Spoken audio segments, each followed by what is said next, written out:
Chapter 2. The Echo of Betrayal, the Capture of King Edric. As the first light of dawn pierced the skies of Sudania, a sense of urgency enveloped the palace. King Edric, dressed in less ostentatious travel attire, was preparing to cross the border for a crucial meeting with King Armand of Vardalia, hoping to diffuse the escalating tensions that threatened to plunge both kingdoms into devastating war. The destination was a secluded castle on the border, chosen for its neutral location and discretion. Accompanied by a small entourage to minimize suspicion, Edric traversed the verdant landscapes of Sudania with a heavy determination on his shoulders.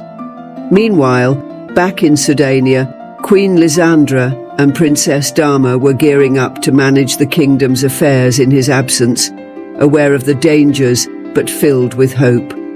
However, unbeknownst to King Edric, King Armand had other plans.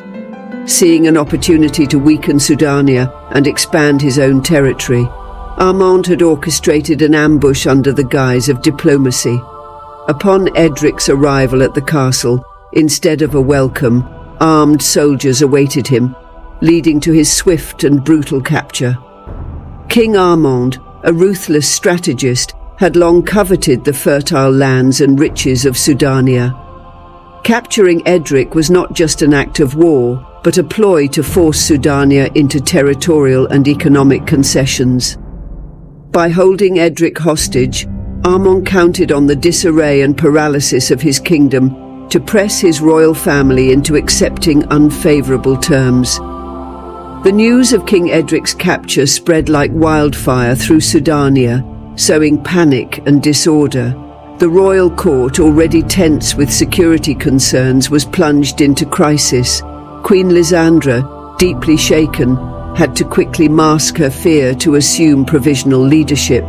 The young Princess Dama, suddenly confronted with her father's absence, found herself at the center of a political and emotional hurricane. Royal advisors, torn between the desire to negotiate and the need to prepare the kingdom's defense, feverishly debated the next steps. Some advocated for an immediate assault to recover the king by force, while others feared it would provoke an open and devastating war. Amidst these tumults, Dama rose as a figure of calm and resilience. Inspired by her father's teachings, she began to participate in council meetings, bringing fresh but seriously considered perspectives. Her approach, combining Edric's compassion and Lysandra's intelligence, began to earn the respect of older advisors. As the sun set on a kingdom in crisis, the situation in Sudania was more precarious than ever. With their king held captive, the very foundations of power were shaken. The next episode, The Forbidden Broken, will explore the cultural and traditional barriers facing a woman, particularly a young girl like Dama, claiming the throne. How will Lysandra and Dama overcome these deeply entrenched obstacles to guide their people through this ordeal? The struggle for power and legitimacy promises to reveal the characters of the queen and princess, transforming them from background figures to full-fledged leaders.